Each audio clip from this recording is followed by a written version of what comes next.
Selamat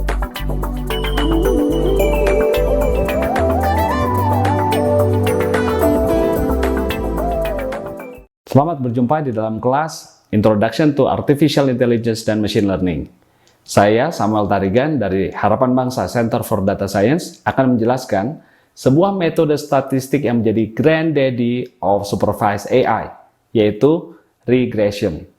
Kita akan membahas dua model, yaitu linear multiple regression dan juga logistic regression. Sesi ini akan terdiri dari 4 buah video wajib dan 2 opsional. Yang pertama, video tentang hubungan statistik dengan AI. Yang kedua, multiple regression. Dan yang ketiga, logistic regression. Dan video keempat adalah contoh aplikasi regression. 2 video yang terakhir adalah tutorial untuk melakukan multiple regression dan juga logistic regression dengan Excel. Selamat mengikuti. Dan mungkin Anda bertanya mengapa regression disebut the granddaddy of supervised AI. Ya, saudara akan temukan jawabannya dalam kuliah kita kali ini. Nah, setelah mengikuti kuliah ini, saya berharap bahwa saudara mampu pertama menyebutkan alasan mengapa statistik dan khususnya metode regresi adalah fondasi atau the granddaddy dari implementasi artificial intelligence dan machine learning. Nah, yang kedua, saudara mampu menjelaskan kegunaan dari linear multiple regression dan makna dari ukuran performance-nya. Nanti saudara akan belajar tentang R-square, F-test, T-test, dan juga ROC, Receiver Operating Characteristic. Jadi tolong perhatikan keyword-keyword yang telah saya sampaikan karena ini pasti akan keluar di kuisnya ya. Kemudian yang ketiga, saudara mampu menjelaskan kegunaan logistic regression dan perbedaannya dari linear multiple regression. Yang keempat, saudara mampu menyebutkan contoh penerapan linear multiple regression dan logistic regression. Dan yang terakhir adalah opsional, hanya bagi Anda yang betul-betul berminat, ya, tidak dipaksakan ini. Nomor 5, saudara akan diajarkan juga menggunakan Excel untuk melakukan perhitungan linear multiple regression dan juga logistic regression. Sudah banyak software yang bisa melakukan hal ini dengan otomatis, SPSS, R, dan lainnya. Tetapi kenapa saya ajarkan saudara juga menggunakan Excel? Karena dengan melatih diri saudara menggunakan Excel, saudara akan tahu mekaniknya seperti apa, detail-detail langkah-langkahnya seperti apa, sehingga saudara menjadi sangat intuitif. Saudara akan mempunyai bekal yang sangat intuitif untuk studi Anda selanjutnya. Ya, Anda akan tahu persis bagaimana cara kerja regression. Jadi saya anjurkan bagi Anda yang mau, ada 2 video yang disediakan untuk tutorial tersebut. Oke? Dalam video yang pertama ini, saya akan menjelaskan tentang hubungan statistik, ya, dan khususnya perannya sebagai fondasi dari machine learning dan artificial intelligence. Nah, artificial intelligence, sebagaimana Anda telah pelajari dalam pelajaran sebelumnya, dalam perkenalan tentang AI, ini terdiri dari banyak cabang. Ya, bukan hanya satu, tetapi ada beberapa cabang. Salah satunya adalah machine learning. Kemudian ada lagi natural language processing. Ada speech, pengenalan speech, expert system, optimization, kemudian apa lagi? Robotics, dan juga computer vision. Nah, salah satu yang paling berkembang ini machine learning. Ya. Nah, apa itu artificial intelligence? Ya, itu adalah sistem yang dapat membuat mesin berperilaku meniru perilaku manusia. Jadi mimicking human behavior, meniru cara berpikir dan cara memutuskan seorang manusia. Itu yang disebut artificial intelligence. Jadi program, ya, perangkat komputer yang bisa berperilaku seperti manusia. Nah, salah satu cabang dari artificial intelligence yang paling berkembang adalah machine learning. Pembelajaran mesin. Apa itu? Ini adalah penggunaan metode-metode statistik yang dengan bertambahnya waktu, bertambahnya data, itu semakin baik kualitas outputnya. Ya, jadi tidak statis. Kalau metode statistik zaman dulu, ya zaman saya dulu kuliah, itu hanya ada satu model dan itu sifatnya statis. Setelah saya masukkan data, maka keluarlah sebuah model untuk melakukan prediksi kah, klasifikasi kah, dan itu statis. Tetapi machine learning membuat model tadi itu bisa update terus. Dan semakin banyak datanya yang masuk, semakin banyak data baru masuk, maka mesinnya itu menjadi semakin pandai, menjadi semakin sempurna, menjadi semakin baik outputnya. Nah, itu yang disebut machine learning, ya. Jadi sangat erat dengan statistik. Bedanya statistik dia statik, ya, jadi tidak update terus, sedangkan machine learning dia terus-menerus belajar, ya. Nah, cabang machine learning ada yang namanya deep learning. Ya, kalau saudara lihat sekarang ada komputer yang bisa meniru wajah perilaku manusia, bisa mengenali suara, objek, dan sebagainya, itu juga menggunakan metode deep learning. Dan itu awalnya dari machine learning. Kemudian predictive analytics, ya, kalau Anda lihat mobil yang berjalan otonomus, ya, itu juga harus bisa memprediksi, ya, kendaraan itu akan kemana, kemudian ada objek apa yang akan, ini adalah objek apa, apakah itu pejalan kaki, tiang, lampu, dan sebagainya, ya, dia harus bisa prediksi. Dan itu sebabnya yang Anda pelajari hari ini, ya, regresi itu adalah bagian dari predictive analytics, ya, yang juga menjadi bagian dari machine learning. Ya, saya akan jelaskan berikut ini. Ya, jadi statistik itu masuknya di machine learning di sini, ya. Nah, kembali ke machine learning dulu. Machine learning melakukan tugas tanpa instruksi, ya. Jadi misalnya disuruh mengklasifikasi, ya. Jadi tanpa instruksi terus-menerus, dia sudah tahu tugasnya, dia bisa lakukan atas dasar apa? Karena dia sudah punya kesimpulan dari pembelajaran terdahulu, yaitu pola data di masa lalu. Jadi dari training istilahnya, ya, data training, yaitu data yang dia sudah miliki, maka dia bisa memprediksi dia harus melakukan apa di masa depan, ya. Jadi definisinya seperti ini, machine learning is the scientific study of algorithms and statistical models that computer systems use to perform a specific task without using explicit instructions, relying on patterns and inference instead. Ya, kalau Anda lihat Wikipedia, seperti itu definisinya. Nah, jadi machine learning ini adalah sebuah kajian ilmiah, ya, yang mempelajari algoritma. Kalau Anda mau tahu algoritma itu apa, ya, urutan kerja, aturan kerja, ya, prosedur. Dan statistical models. Kalau Anda dengar model, ingatnya sederhananya formula, ya, Y sama dengan Fx. Ya, jadi X ini akan mempengaruhi Y, ya. Masih ingat fungsi, ya. Jadi kalau Anda lihat definisi ini adalah bidang yang mempelajari algoritma, urutan kerja, dan model statistik, formula-formula that computer systems use, yang digunakan komputer to perform a specific task. Jadi ini otomatis dilakukan oleh mesin, tidak lagi orang yang harus memprogramnya. Seperti saya ceritakan tadi, kalau buat statistik biasanya ada orang yang harus memerintahkan, ya, harus melakukan analisis apa, A, B, C, dan seterusnya. Nah, ini otomatis karena diprogram lebih dahulu untuk melakukan a specific task, ya. Jadi ada tujuannya. Nah, tujuannya apa? Dalam machine learning itu umumnya adalah menemukan korelasi. Jadi kalau Anda memiliki sejumlah variabel dan satu variabel output, yang mana saja dari variabel ini yang berkorelasi, yang mempengaruhi output, itu namanya korelasi. Ya, itu salah satu keluaran machine learning adalah mengenali korelasi, yang mana yang berpengaruh terhadap variabel tertentu, variabel output. Prediksi yang kedua, prediction, yaitu melakukan perhitungan sehingga bisa menebak, ya, memberikan dugaan kira-kira angkanya berapa. Seandainya, ya, Anda memprediksi berat badan seseorang. Kalau Anda punya tinggi badannya, Anda bisa prediksi, ya, berapa sebenarnya berat badannya. Nah, seperti itu. Jadi tadi korelasi, apa yang mempengaruhi faktor tertentu, kemudian prediksi bisa menghitung berapa perkiraan outputnya, dan ketiga klasifikasi, yaitu membagi-bagi data ke dalam kelompok-kelompok, ya. Nah, jadi itu yang disebut machine learning. Dan itu bagaimana komputer melakukannya? Karena dia memiliki yang disebut pattern, pola masa lalu dari data yang diberikan sebagai bahan training kepada si mesin, ya. Sehingga si komputer bisa melihat hubungan pola antara input dan output. Nah, jadi sekali lagi tujuan utama machine learning adalah untuk melakukan prediksi, ya. Kemudian korelasi, menemukan faktor mana yang mempengaruhi yang mana. Kemudian klasifikasi, membagi data dan kasus-kasus ke dalam kelompok-kelompok. Jadi ini sangat terkait, statistik dan machine learning, keduanya menggunakan data pastinya, ya. Bedanya tadi saya sampaikan, machine learning melakukannya secara otomatis karena sudah diprogram. Jadi mirip seperti analisis statistik yang dilakukan secara otomatis, begitu. Nah, jadi pertanyaannya apa saja yang dijawab oleh machine learning? Ya, jadi kalau Anda lihat tujuan orang membuat machine learning untuk menjawab sedang ada apa sih yang terjadi dengan penjualan saya, dengan tren kesehatan, dengan tren keuangan, apa yang sedang terjadi, ya. Dan metode statistik yang digunakan untuk menjawab itu adalah metode deskriptif dan klasifikasi. Ya, mungkin sedang terjadi krisis atau non krisis, ya.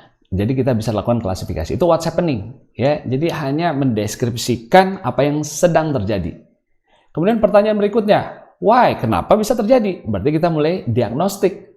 Ya, kalau seseorang sakit, apa penyebabnya? Ya. Nah, itu yang kita sebut mencari korelasi, faktor-faktor mana yang menyebabkan satu hal terjadi. Itu metode statistik yang disebut korelasi. Ya, pertanyaan machine learning-nya adalah mencari tahu kenapa hal yang di atas tadi terjadi. Oke, jadi kita bisa mendeskripsikan apa yang terjadi, kenapa itu terjadi, what could happen, ini yang disebut prediction. Metode statistik prediction ini adalah untuk menjawab apa yang bisa terjadi di masa depan. Kalau kasusnya seperti ini, ya karena kita sudah tahu pola masa lalu, maka kalau begini bagaimana? Ya, kalau inputnya seperti ini, seperti apa outputnya? Itu namanya prediksi. Dan what should I do? Ya, ini pertanyaan yang ultimate ya. Jadi kalau kita sudah punya data seperti ini, maka kasih dong saya sebuah rekomendasi. Apakah saya harus katakan ganti oli sekarang, ganti perangkat di mesin saya sekarang? Ya karena si mungkin mesinnya itu telah mengetahui, wah ini sebentar lagi mau ada kerusakan mesin, mau ada kerusakan spare part sehingga harus diganti sekarang. Itu yang disebut mesin prediktif yang juga bisa menghasilkan prescription. Ya, prescription itu adalah resep. Ya, rekomendasi, saran, ya, Anda suruh ngapain, ya, what should I do? Jadi pertanyaan-pertanyaannya agak mulai dari yang sangat dasar ya, ini ada apa, kenapa, lalu nanti bisa seperti apa, dan oleh karena itu saya harus berbuat apa. Nah, ini yang dilakukan oleh machine learning dan juga statistik, ya. Nah, sekarang kita masuk ke dalam bidang yang khusus, yaitu supervised machine learning. Karena statistik tadi adalah granddaddy dari supervised machine learning. Jadi machine learning ini ada dua macam, supervised dan unsupervised. Di dalam supervised machine learning, kita memberitahukan kepada komputer input dan outputnya. Jadi si komputer akan menemukan pola antara input dan output. Ya, itu kita beritahukan. Output kadang-kadang kita sebut juga label. Ya, contoh, kalau Anda bikin sistem yang untuk mengenali spam, email spam, maka saya harus kasih tahu dulu kepada komputer bukan hanya contoh-contoh email, tapi saya juga harus kasih tahu kepada komputer yang mana yang spam. Nah, itu outputnya kan?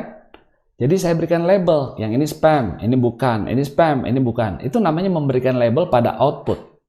Dan itu ciri dari supervised machine learning. Jadi butuh manusia untuk memberitahu ini tuh apa sebenarnya, ya, email spam atau bukan. Itu yang disebut supervised, karena outputnya kita beritahu kepada komputer itu labelnya apa. Seperti itu, ya. Nah, jadi tugas komputer mencari hubungan formula tadi. Dia mencari rules antara input dan output, sehingga nanti kalau sudah ketemu hubungan antara input dan output, dia bisa melakukan prediksi. Jadi gambarnya seperti ini ya. Kita kasih tahu inputnya, kita kasih tahu outputnya, ini spam loh, ini bukan, ini spam, ini bukan, dan seterusnya. Dan ini mungkin kata-kata yang ada di dalam email, ya. Masing-masing kita kasih tahu kepada komputer, dan komputer akan mencari aturannya kayak apa sih, functionnya, rumusnya kayak apa. Kalau inputnya seperti ini, outputnya apa. Nah, itu yang disebut supervised learning. Jadi si komputer tidak bisa tahu mana yang spam, mana yang bukan kalau tidak diberitahu labelnya. Nah, itu metode yang disebut supervised learning. Jadi artinya membutuhkan manusia untuk mensupervisi sistem ini, ya. Nah, seperti itu. Nah, regresi ini yang Anda akan pelajari hari ini. Regresi adalah sebuah cara untuk mencari parameter model yang menjelaskan hubungan input dengan output. Waduh, istilahnya apa tuh Pak, parameter model? Jadi Anda lihat di sini ya, contohnya kita punya sejumlah n variabel yang menurut kita bisa memprediksi output. Dalam bahasa statistik disebut juga menjelaskan output, ya. Input ini sejumlah n ya, kita sebut independent variables. Variable independent kadang-kadang disebut juga prediktor, ya, karena dia akan digunakan untuk memprediksi output ini, Ya, jadi ini ada X1, X2, X3 dan seterusnya sampai Xn. Jadi dalam contoh video sebelumnya telah saya sampaikan ya, kita memprediksi berat seorang wanita dalam berapa puluh tahun dari sekarang. Mungkin kita menggunakan indikator tingginya, kemudian apalagi berat ibunya, ya saya sudah berikan contohnya ya. Kemudian apalagi mungkin konsumsi kalori per hari, kemudian apalagi jam olahraganya, itu kita bisa gunakan untuk memprediksi berat badan seseorang di masa yang akan datang ya. Jadi outputnya itu kita sebut dependent variables. Tergantung ya, dependent. Kenapa disebut dependent? Karena outputnya ini tergantung kepada yang independent. Yang di sini adalah yang memprediksi, prediktor. Ya, jadi ini disebut independent variables. Ya. Nah, untuk setiap kasus, setiap data yang kita miliki itu disebutnya satu case. Ya, masing-masing data itu satu case. Kita tulis ke bawah biasanya sejumlah M, begitu ya. Dan untuk output umumnya kita pakai huruf Y. Oke, prediktor dengan huruf X. Nah, jadi hubungannya seperti apa? Itu yang dicari oleh komputer. Proses ini dinamakan estimasi. Ya, mencari parameter model artinya mencari penjelasan hubungan antara Y dengan XX ini semua. Nah, salah satu model yang sering digunakan adalah model linier. Ya, seperti ini. Di mana Y didefinisikan sama dengan B0, sebuah angka, ya, konstanta, sebuah angka, ditambah B1, ini angka lain, yang kita sebut koefisien, yang dikalikan dengan variabel pertama, X1. Ya, mungkin ini tadi misalnya konsumsi kalorinya. Kemudian ditambah B2. Ini koefisien juga nih. Sebuah pengali dikalikan dengan X2, mungkin jam olahraganya. Dan seterusnya. Ada banyak prediktor. Ditambah tentu selisih, karena setiap prediksi pasti, setiap angka, kasus pasti tidak bisa persis dijelaskan dengan rumus ini. Pasti ada selisihnya. Ya. Nah, seperti itu. Nah, ini semua kita sebut parameter. Yang konstanta tadi kita sebut intercept. Kalau dalam dua dimensi itu titik potong dengan garis vertikal, ya. Kita sebut intercept. Sementara B1 sampai dengan Bn tadi kita sebut koefisien, ya. Dan keduanya kita sebut parameter. Ya, jadi regresi adalah menentukan parameter ini, ya, supaya errornya minimum. Nah, kemudian setelah parameternya kita estimasi, ya kita sudah ketemu B0 sampai dengan Bn, maka kita bisa memakainya untuk memprediksi sebuah angka. Ya, katakan saya sudah punya kasus lain di mana saya tahu angkanya X1 sampai Xn-nya berapa, saya tinggal masukkan, saya kalikan, maka keluarlah Y hat. Ya, hat itu topi seperti itu. Simbol Y hat ini, hat itu artinya prediksi, hasil prediksi. Jadi tanpa error ya, karena saya tidak tahu errornya berapa. Prediksi saya adalah persis seperti variabelnya dikalikan koefisiennya. Ya, koefisiennya siapa yang menemukan? Ya si komputer, program kita. Ya, X ini tinggal kita masukkan data baru, lalu kita predik si Y, ya, untuk sebuah kasus.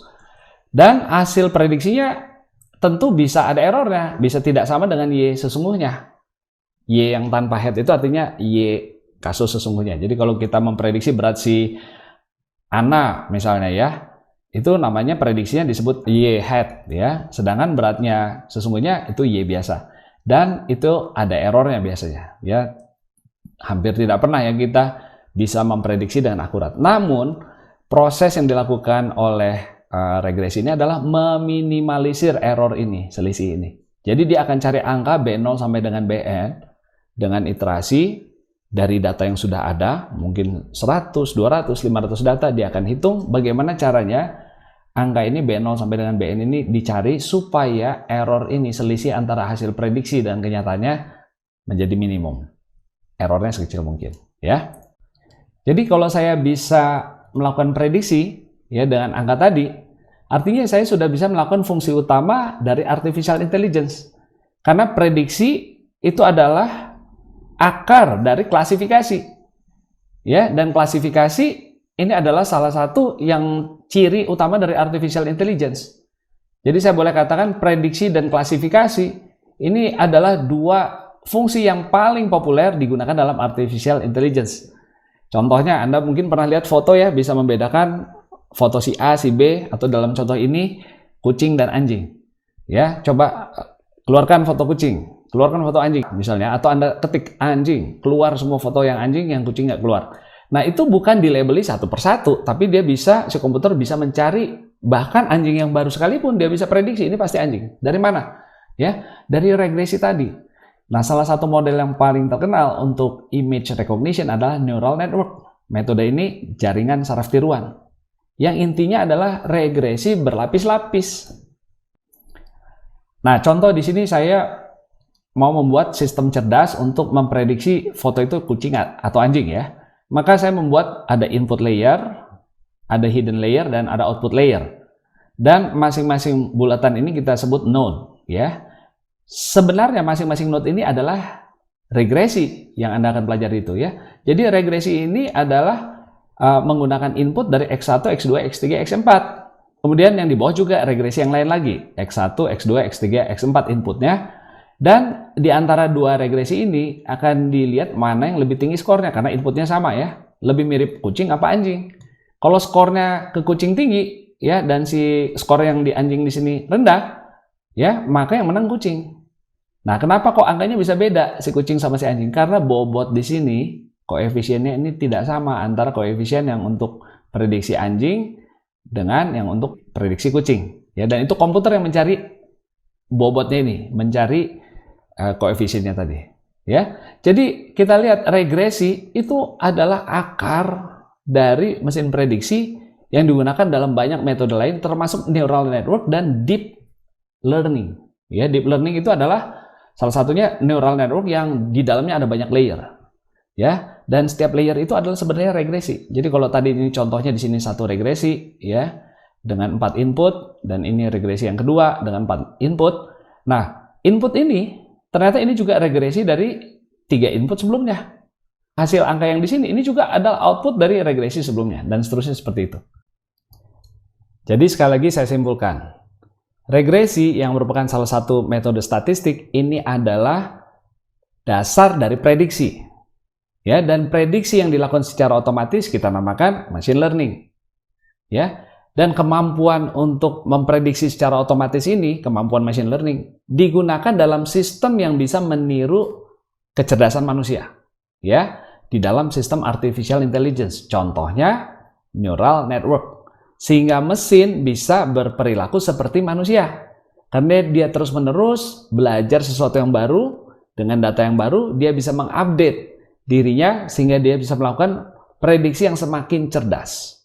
Ya, prediksi bisa juga digunakan sebagai alat untuk klasifikasi. Tadi contohnya neural network untuk membedakan kucing dan anjing itu di dalamnya sebenarnya ada banyak sekali regresi.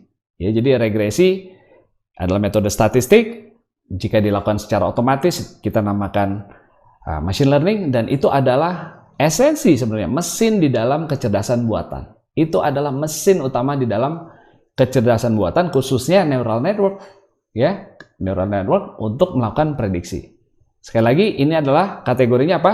Supervised learning. Karena ada metode lain yang disebut unsupervised learning. Nah, saya akan tutup dengan penjelasan tentang data science. Ya, karena banyak yang bingung. Apakah data science itu machine learning, Pak?